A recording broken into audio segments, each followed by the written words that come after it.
Hello Malaysia and welcome to another edition of The Nation. I'm Jared Rudnam, and in today's edition of The Nation we'll talk about World No Tobacco Day 2015, which was celebrated on the 31st of May. And this year's theme is Stop Illicit Trade of Tobacco Products. And joining me in the studio is Dr. Soundri Somasundram. She's the President and Medical Director of the National Cancer Society Malaysia. And later on the show, we'll be speaking to Encik Shari Ahmad Junid. He's a council member and also secretary to the Smoke-Free Areas Bureau. He's from the MCTC, or the Malaysian Control for Tobacco Malaysian Council, for Tobacco Control. We'll be talking to him later. In the meantime, let's say hello to Dr. Soundri. Soundri, thank you very much for joining us once again.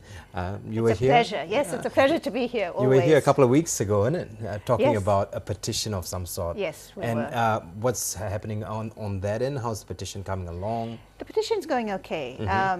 I think why we're here also is to make sure that Malaysians lend their voice to the petition. Right. We have a petition basically, and this is the petition. Right. Basically saying smoking. Put it up a little bit, yeah. Smoking, yes, I mind. And it's the whole idea for people to talk about smoking, talking about smoking in restaurants and recreation areas, whether they like it or whether they don't like it. And this petition is directed to those who don't like it. We'd like you to sign it. Right. We're looking to get 10,000 signatures so that we can hand this over to the Ministry of Health to support the proposed ban of tobacco products in restaurants and recreational areas. When you look at initiatives and efforts being put forward, it looks as though, through the looking glass, it seems like we're dragging our feet in coming up with solutions and implementation. I think we know what the solutions are. It's very clear out there through the FCTC and what has been done in other countries that the solutions are very, very clear. Yes, we are dragging our feet. There are many stakeholders in tobacco, not just those who are against tobacco, but of course there are many of those who want tobacco to stay. And unfortunately at this point of time, their voices seem to be slightly louder than those who don't want tobacco to be around. Right. And with smoking, in Malaysia now, the bigger problem or the other argument that's coming in is with regards to e-cigarettes. Yes. Okay. And I will not lie. A few months ago, I went to see a cardiologist friend of mine, and we were talking about smoking. I was smoking then. I don't smoke now. I've given it up. And he said, and they're all saying that if you're going to give up smoking, or if you want to stop smoking, one way to do it is to start with e-cigarettes, but you can't go for more than a month. And there's been a lot of debate and argument about e-cigarettes. And as I'm speaking, I know there are guys in the back room of TV who are using e-cigarettes thinking it's all cool. What are your thoughts on it? There's a lot of controversies about e-cigarettes, and I think you need to know a little bit about the background about e-cigarettes first, so that you have an understanding of why we suddenly have e-cigarettes. When e-cigarettes were first proposed and came out, it was as a smoking cessation product. So it was a different intervention to stop people from smoking. Unfortunately, as the years have gone by, so e-cigarettes have been around for the last couple of years now, it's become more of a recreation product. And it's being marketed as a recreation product. And that's the worry. Because e-cigarettes, yes, if you compare it to smoking a cigarette, has less harm than smoking a cigarette or taking tobacco directly, but at the same time it is not without harm, meaning that in an e-cigarette you have nicotine in it, and you also have other products in it. You have glycol, you've got actually some heavy metals in it, which in itself are dangerous to the body. So there are dangers to e-cigarettes. The issue at the moment is that because it's such a new product, we don't know what the full long-term benefits or harms are there for e-cigarettes. So basically, if you've never started smoking before, don't start e-cigarettes. It's not supposed to be there as a new way of trying cigarettes or being cool without the harms, because the harm is there.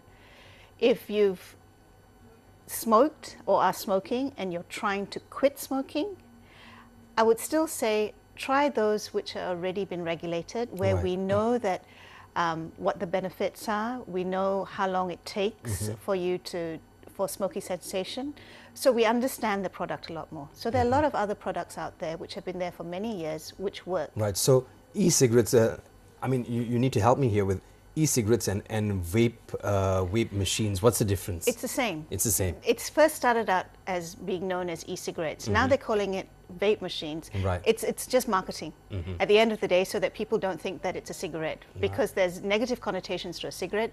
There are no negative connotations at this moment to vaping. Vaping is considered to be cool. Right. So it's just purely marketing, but it's exactly the same thing. Right. But if you look at their marketing gimmick or whatever they're doing to market this product, some of it makes sense when they say, you know, look, you know, the cigarette tobacco industry has been controlling the world for years. You know, it's time someone breaks that chain, and so they've come up with this. And these are some of, you know, how Americans come up with great arguments. Yep. Yeah, and they're putting forward arguments like this now. There are all these arguments, but at the same time, yes, the tobacco companies have been controlling, but now under WHO, with global understanding of the ills of tobacco, most countries are clamping down on tobacco companies.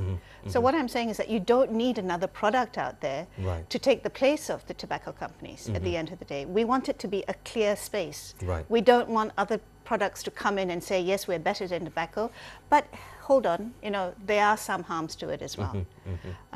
So we don't want an alternative in that sense. We want the full clear space, which means no tobacco products, no addictive substances out there in that space. Okay, we first came up with the pictorial warnings, and right after that we started changing the packaging, and now from what I understand, I don't know if this is true, they're going to go to just plain packaging like the ones in Australia. Yep. Yeah, are we heading towards or in that direction? Ministry of Health has stated that that is the ultimate goal, to go to plain packaging. But there are a few steps that we need to do before that. There's a whole legal argument to the whole thing with plain packaging, and which Australia at the moment is going through with the tobacco companies. Ireland has gone into plain packaging. The UK has already started. Even Hong Kong and a few different countries in Asia are also looking at plain packaging as well. So it is something which is going to come. I think with plain packaging though, it's just not a standalone. It's not as if that we're going to go to plain packaging and then, hey, the tobacco scourge is going to just disappear automatically. It's not that. There's a lot of things which have to interact together. One is education.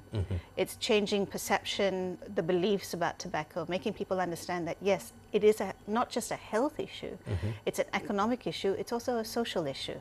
So there are far-reaching aspects to tobacco. So getting people to understand that.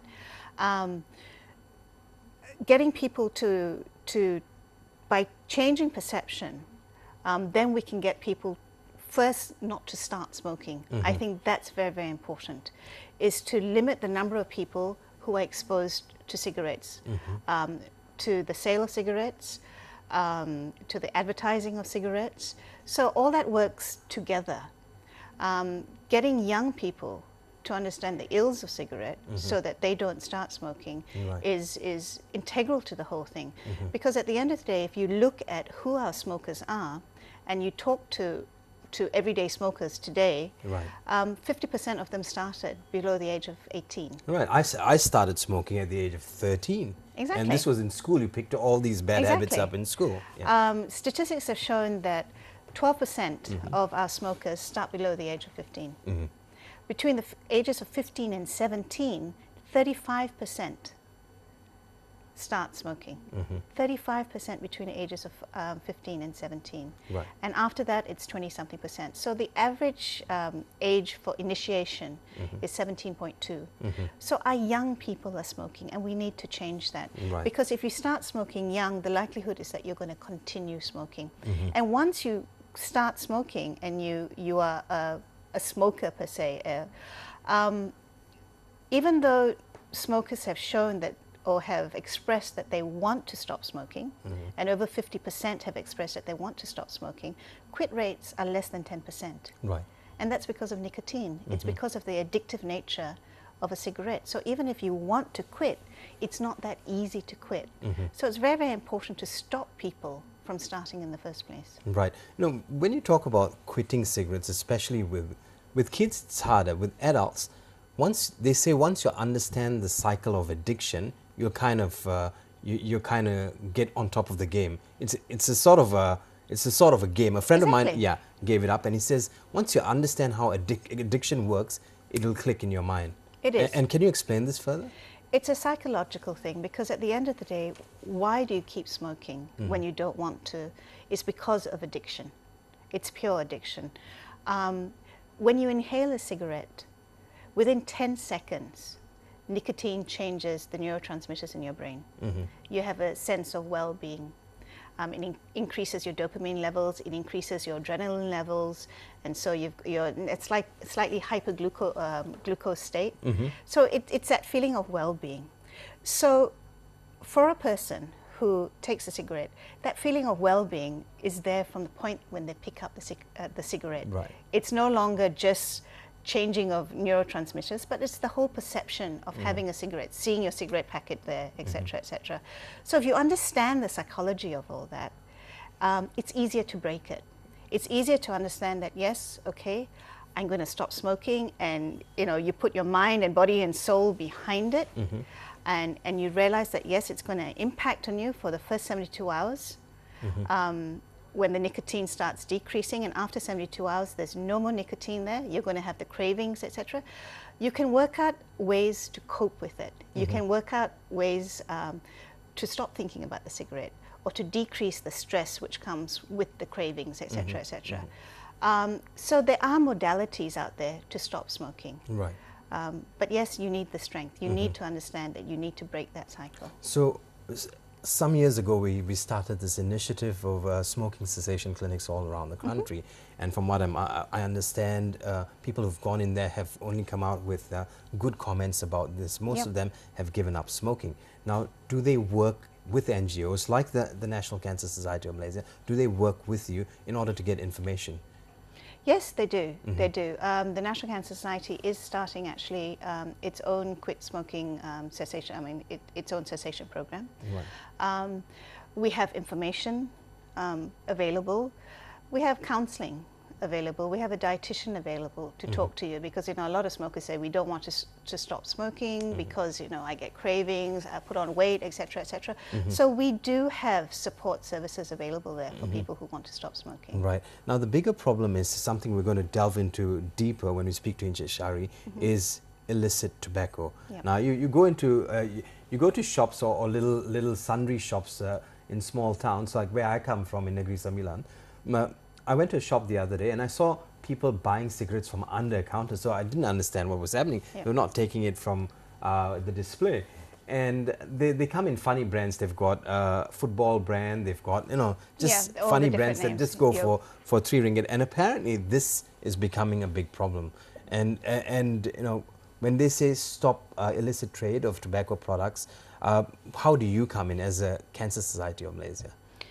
I think for us, the whole idea is to stop trade of tobacco and to get people to understand that the ills of tobacco. Right. Now, with illicit trade, there are 2 types of illicit trade that you can have. One is contraband, which means it's manufactured cigarettes, known cigarettes, which have come into Malaysia without paying taxes. Okay. The other is the illicit part of it are unknown brands, like the ones you've mentioned with all the funny names, etc., etc. The issue with the unknown brands is that we can't regulate what is in the cigarette. So there's greater risk in terms of health risk when it comes to smoking a cigarette. Right.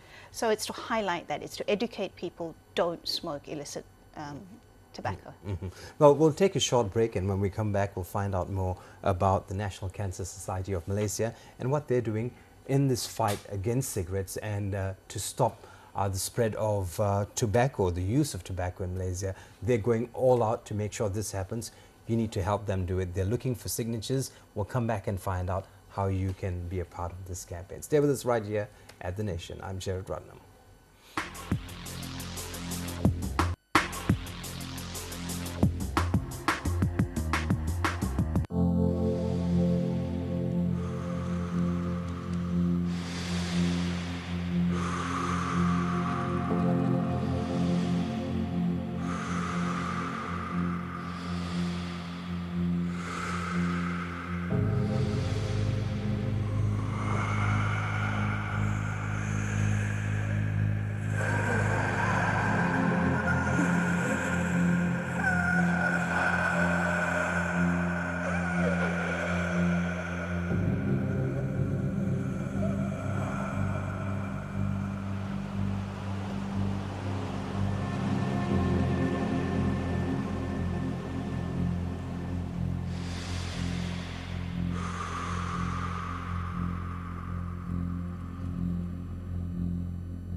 Thank you very much for staying with us right here at The Nation. Of course, we're talking about World No Tobacco Day and things people are doing to get other people to stop smoking and to make all our lives a little better. Well, Dr. Soundry was talking about things that are being done in Malaysia. One of them is smoking. Yes, I mind. It's a petition and we need your help to make this happen. So let's go through this again.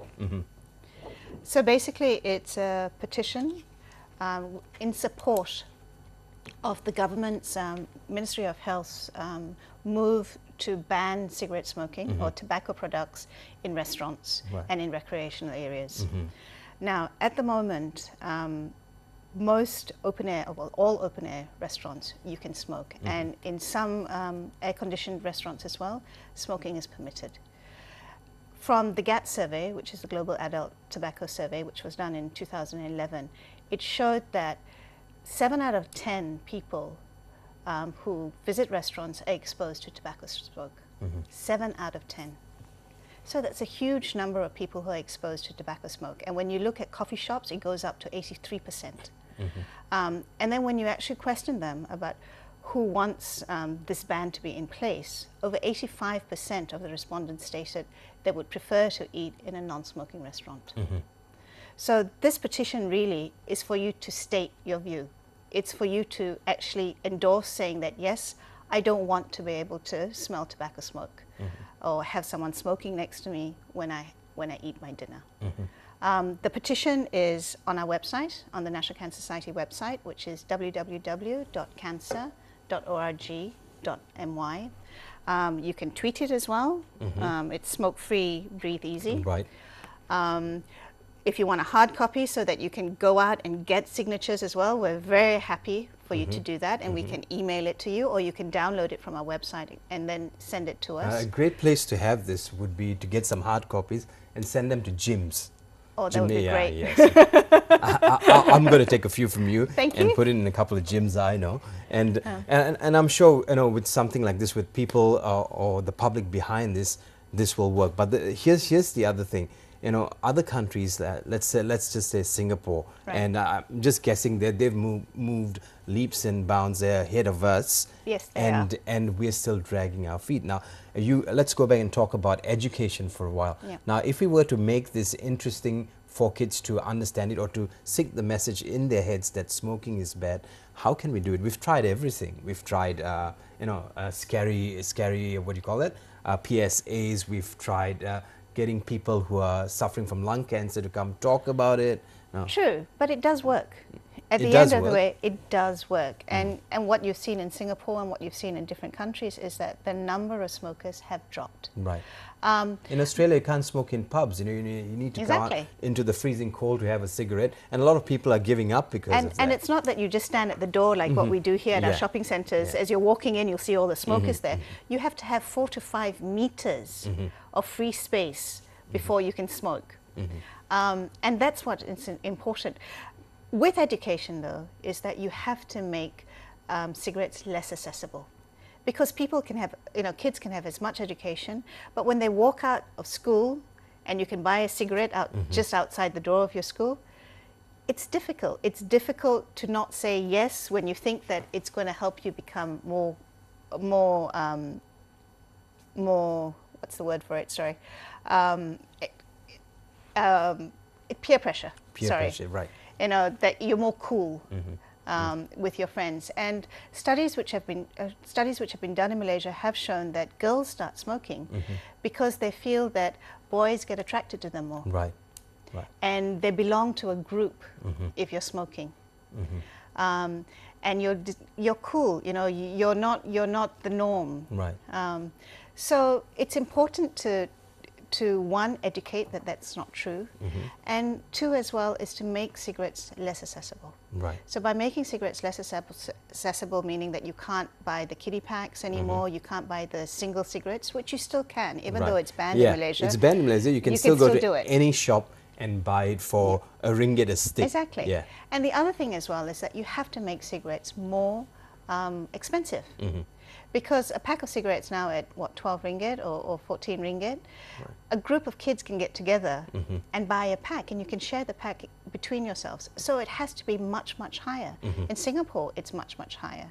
You know, in other countries like Thailand, if you want to put it that way, a pack of cigarettes is relatively much higher than it is in Malaysia. So we have to increase our prices. Right. So we can start this year by once again further increasing the prices. And what else do you think? I mean, for the long term, what can be done now in order to see some more results or better results in 5 to 10 years from now? Banning smoking from restaurants and recreational areas, I think, is a huge step. You know, banning the sale from certain shops on highways. I don't see why you need to buy a packet of cigarettes on a highway unless you plan to smoke it in the car. And who's going to be in the car with you? Your child, you know, your family. But R&R areas are apparently smoke-free areas now. They're smoke-free, but from the convenience shops, from the petrol stations, you can still buy cigarettes. So if you're buying a cigarette from a petrol station halfway through your trip, it's not because you want a cigarette at the end of your trip. It's because you want a cigarette throughout your trip while you're driving. And that's one of the greatest exposures in the car. And so if you look at the UK now, smoking is banned in a car if there's a child in the car. If you have a passenger in the car, smoking is banned. We need to take steps like that. We need to understand that secondhand smoke kills. Out of all the deaths attributed to smoking, 10% are secondhand smoke, attributed to secondhand smoke. So 10% are those who do not smoke. Out of those 10% who do not smoke, 70% of the deaths are due to cardiac, 20% are due to lung cancer. And a study which was done by WHO in 2004 showed that 28% of all that died from secondhand smoke were children. So children are dying from secondhand smoke. They're just not having morbidity, meaning that they're not just getting illnesses from secondhand smoke, but they're actually dying from secondhand smoke. So it's really, really important to decrease the exposure that we have to cigarettes. 7 out of 10 in restaurants, 4 out of 10 in workplaces, 4 out of 10 in home. Most families have, 40% of all families have at least one smoker in the family. We need to decrease this exposure. But I guess, you know, for people who smoke too, the only thing they keep telling themselves to stay smoking is like, you know, it's never going to happen to me until it happens to you. You get a heart attack or you're diagnosed with lung cancer, and then it dawns upon you. And when you speak to people who have had heart attacks or who are suffering from lung cancer, you know, what kind of feedback you get, you know, after it's dawned upon them that smoking is terrible? The first thing they say is they wish they never started. If they could go back in time and change it, they would. But unfortunately, by that time, it's too late. And so that's why you do, you know, a lot of them try to be positive about that. A lot of them try to go out and start talking about it and showing people the harms of tobacco. But for yourself, it's difficult. I think what smokers need to realize is that there are benefits to quitting. Irrespective of when you quit, there are benefits to quitting. In terms of respiratory issues and stuff like that, within 1 month, you get better circulation in your body, you have less breathlessness, you have less cough, less phlegm, etc., etc. Studies have shown that within the first month of quitting, there's a decrease of 15% risk of sudden heart attacks. So there are immediate effects to when you quit smoking. After 5 years, your chances of coronary heart disease or strokes decrease. After 10 years, your chances of getting lung cancer decreases to 20 to 30% of a current smoker. So quitting makes sense in that sense. So, you know, don't wait till it is too late. Do something about it now. Right. So if you want to do something about it now, can you call the Cancer Society of Malaysia for help? You can, definitely. Right. Is there a toll-free number or a number to call? Our number is 03 2698 7300. 0326987300. That's 032693. No, 26987300. I hope we can put that up on the screen. Or just go into cancer.org.my.